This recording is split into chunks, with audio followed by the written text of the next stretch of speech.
한 여자가 가짜 이름으로 살아가고 있었습니다. 시작은 생존이었지만 시간이 흐르면서 욕망으로 변해갔고 이제는 돌이킬 수 없는 지경까지 이르게 되었는데요. 그녀는 더 이상 단순한 희생자가 아니었습니다. 이름 하나를 붙잡고 살아가는 삶이 자신을 삼키고 있다는 걸 알면서도 쉽게 내려놓을 수 없었습니다. 그녀 곁에는 늘 곁을 지키는 한 남자가 있었습니다. 그는 정의와 책임을 함께 짊어지며 그녀를 바라봤습니다. 당신이 어떤 이름으로 살아가든 상관없어요 라는 말은 위로였지만 동시에 도망칠 길을 막는 선언처럼 느껴졌습니다.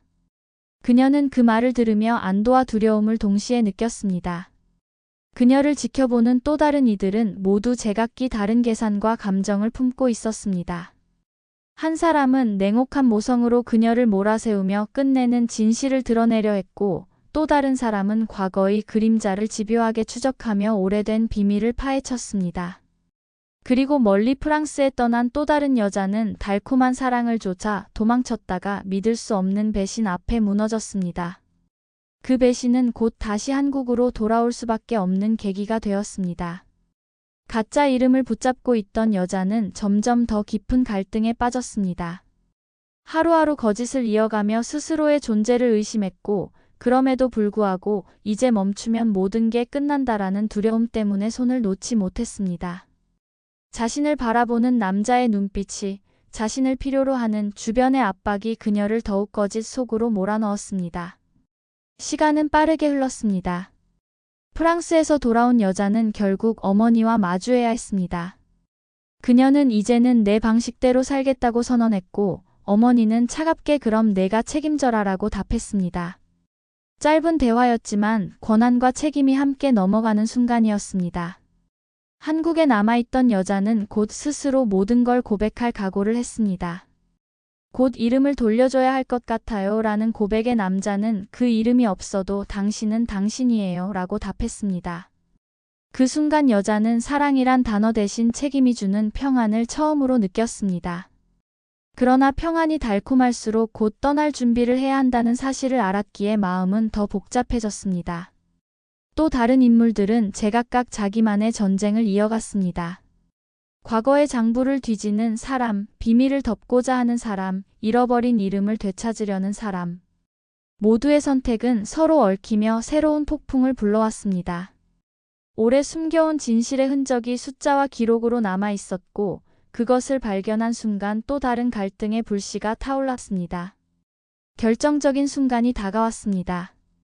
가짜 이름을 쓰던 여자는 드디어 단상에 서게 되었고 단 한 줄을 또렷하게 말했습니다. 돌려드릴 것이 있고 지켜야 할 것이 있습니다. 누구의 이름을 특정하지 않았지만 그 문장은 모두의 마음을 울렸습니다. 그녀는 무대에서 내려오며 이제 끝을 스스로 정하겠다고 다짐했습니다. 이야기의 끝은 곧 새로운 시작이었습니다. 프랑스에서 돌아온 여자는 감사의 인사를 짧게 남겼고 한국에 남은 여자는 살아요 라는 답장을 보냈습니다. 서로의 문장은 간단했지만 지난 시간을 견딘 모든 무게를 담고 있었습니다. 그날 밤 그녀는 자신이 어떤 이름으로 불리든 더 이상 흔들리지 않겠다고 다짐했습니다. 남자는 그 다짐 곁에서 조용히 고개를 끄덕였고 그 순간 그녀는 처음으로 가짜가 아닌 자신만의 웃음을 지을 수 있었습니다. 하지만 이야기는 아직 끝나지 않았습니다. 과거를 추적하는 발걸음은 멈추지 않았고 숨겨둔 서류와 이름의 비밀은 언젠가 드러날 날을 기다리고 있었습니다. 이제 남은 건 각자가 선택한 이름의 자리를 끝까지 지켜내는 일뿐이었습니다. 누군가는 사랑을, 누군가는 권력을, 누군가는 생존을 위해 이름을 선택했습니다. 그러나 한 가지는 분명했습니다. 진짜 주인은 이름이 아니라 그 이름을 선택한 자신이라는 사실이었습니다. 그리고 그 사실을 깨달은 순간 아무도 예전처럼 무너지지 않을 거라는 것도요. 만약 지금 이 모든 게 무너진다면 누가 진짜 주영채이고 누가 가짜였는지는 아무도 중요하지 않게 되는 걸까요? 정원은 난숙과의 거래를 마친 뒤 혼자 속으로 이런 말을 삼켰습니다. 숨이 가빠올 정도로 긴장됐지만 동시에 자신이 이제 단순한 희생자가 아니라는 묘한 우월감이 스며들기도 했습니다. 난숙은 정원을 벽으로 몰아붙였다가도 결국 설득당해버린 자신을 이해할 수 없다는 듯 입술을 깨물었습니다. 그 순간 난숙은 저 여자를 곁에 두는 게 오히려 영채를 지키는 길일 수도 있다라는 생각까지 하게 됐습니다. 하지만 이 타협은 오래가지 않을 거라는 불길한 예감이 난숙의 등골을 스치고 지나갔습니다. 세우는 정원의 눈빛 속에서 흔들리는 결심을 읽어내며 더 깊은 불안을 품었습니다.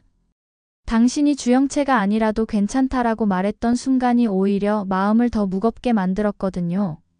정원은 세훈에게 거짓을 들키지 않으면서도 애써 평정을 유지했지만 속으로는 이 고백이 언젠가 내 발목을 잡을 거다라는 두려움이 사라지지 않았습니다. 그 두려움이 오히려 정원을 더 깊이 거짓된 삶으로 몰아넣고 있었습니다. 한혜라는 조미양 앞에서 갑자기 수아, 어디 있었어? 라고 묻는 바람에 공기가 순식간에 얼어붙었습니다.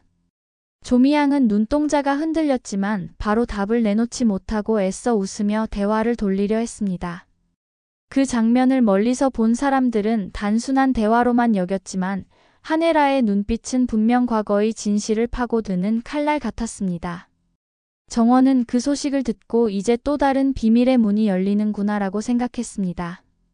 영채의 흔적은 파리 어딘가에서 사라진 듯 보였지만 박경신의 행적이 자꾸 한국에서 들려오고 있었습니다. 박경신이 다른 여자와 함께 도망쳤다는 소문은 순식간에 퍼져나가며 건황그룹 안팎을 뒤흔들었습니다. 난숙은 그 소문을 듣자마자 정원을 다시 불러내며 네가 이 모든 걸 알고 있었던 건 아니겠지라고 따져 물었습니다.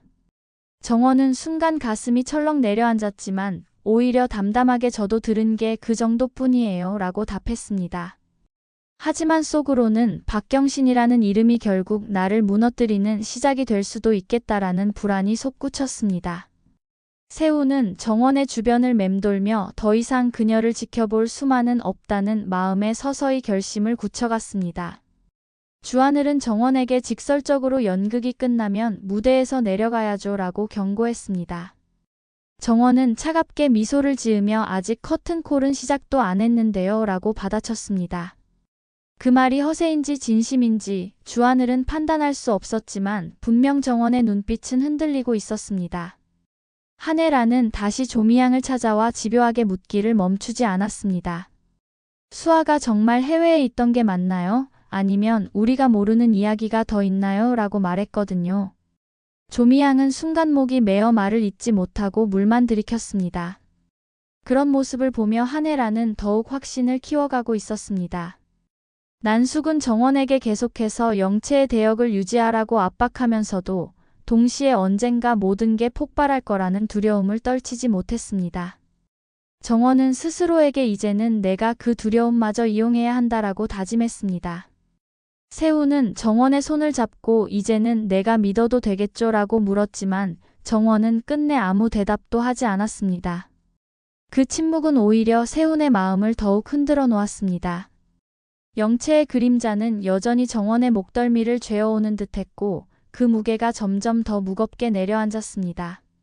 주하늘은 정원과 난숙 사이의 은밀한 거래를 알아차린 듯한 눈빛으로 그녀를 응시했습니다. 당신 생각보다 오래 버티진 못할 겁니다 라고 말했는데요. 정원은 겉으로는 웃었지만 속으로는 심장이 거칠게 뛰었습니다. 영채와 경신의 관계가 무너지는 소식은 이제 단순한 루머가 아니라 확실한 증거로 흘러나오기 시작했습니다. 그 증거는 곧 난숙의 손에 들어가 정원에게 또 다른 위기로 돌아올 것이 분명했습니다. 정원은 한밤중 혼자 앉아 나는 왜 이렇게까지 이 거짓을 이어가고 있는 걸까라는 질문을 되뇌었습니다. 하지만 곧 이제 멈추면 모든 게 끝이야 라는 답이 돌아왔습니다. 정원의 눈빛에는 두려움과 동시에 기묘한 결의가 함께 스며 있었습니다. 그리고 그 결의는 앞으로 더 큰 폭풍 속으로 그녀를 끌어들이려 하고 있었습니다. 정원은 아직 자신이 어디까지 버틸 수 있을지 알지 못했습니다. 그럼에도 불구하고 그녀는 한 걸음 더 거짓의 길로 나아가고 있었습니다. 정원의 선언은 건황그룹 안팎에 큰 파장을 불러옵니다. 사람들은 무슨 의미냐며 술렁였고 난숙은 표정 하나 변하지 않았지만 속으로는 당황을 감추지 못했습니다. 정원이 더 이상 단순한 꼭두각시가 아니라는 사실을 모두가 알게 된 순간이었으니까요. 세우는 그 한 줄에서 정원의 진심을 읽어냈습니다. 그는 이제 당신은 이름이 아니라 삶 자체로 설 수 있다는 믿음을 굳혔습니다. 정원은 그 믿음이 위로가 되면서도 동시에 무거운 짐이 된다고 느꼈습니다. 나는 언제까지 이 믿음을 버티며 지켜낼 수 있을까라는 불안이 자꾸 올라왔습니다. 한편 프랑스에서 돌아온 영채는 난숙 앞에 무릎 꿇듯 앉아 말했습니다. 이제 도망치지 않겠습니다. 제 몫은 제가 정리하겠습니다. 난숙은 차갑게 그럼 끝까지 책임져라라고 답했지만 내심 그 말에서 묘한 안도감을 느꼈습니다. 딸을 강제로 잡아두는 것보다 딸이 스스로 무대에 오르는 게 훨씬 강력하다는 걸 알았기 때문입니다. 주하늘은 정원과 영채를 번갈아 지켜보며 혼란스러웠습니다. 한쪽은 거짓을 살고 한쪽은 배신을 당했지만 두 사람 모두 같은 무대 위에 설 준비를 하고 있었으니까요. 주하늘은 어느 쪽도 무너지지 않길 바랐지만 두 사람이 동시에 버틸 수는 없다는 걸 직감했습니다. 그러던 중 오래전 숨겨진 장부가 세상에 드러납니다. 숫자로만 기록된 장부였지만 그 안에는 누군가의 이름을 바꾸고 인생을 뒤바꾼 흔적이 고스란히 남아 있었습니다. 이를 확인한 한혜라는 충격에 빠졌습니다. 사람을 지우는 방식이 숫자를 지우는 방식과 똑같았어라는 깨달음은 그녀의 의심을 확신으로 바꿔버렸습니다. 기범과 미향은 서로를 바라보며 오랫동안 묻어둔 결정을 떠올렸습니다. 우리가 틀렸을 수도 있어라는 기범의 고백에 미향은 틀렸다면 고치면 된다라고 답했습니다. 두 사람은 자신들이 지켜온 거짓이 무너질 수 있다는 공포와 이제는 바로잡아야 한다는 죄책감 사이에서 갈등합니다. 세우는 정원의 손을 잡고 내가 옆에 있겠다라고 말합니다. 그러자 정원은 드디어 오래 숨겨온 고백을 입 밖으로 꺼냅니다. 나 그 이름의 주인이 아니에요. 세우는 충격에 잠시 말을 잃었지만 이내 차분히 대답합니다. 그럼 이제부터 진짜 이름으로 살아가면 됩니다. 나는 여전히 당신 곁에 있을 겁니다. 정원은 눈물을 흘리며 처음으로 자유로움을 느꼈습니다. 하지만 그 자유가 오래 지속되지는 않을 거라는 것도 알았습니다. 난숙은 이미 움직이고 있었고 영채는 곧 한국에서 모든 것을 되찾으려 하고 있었으니까요. 이제 두 여자의 길은 반드시 충돌할 수밖에 없는 상황으로 흘러갑니다. 가짜로 살아온 정원과 배신을 당하고 돌아온 영채. 두 사람의 선택은 건황그룹의 권력, 오래된 비밀, 그리고 사랑하는 사람들의 관계까지 송두리째 흔들게 될 것입니다.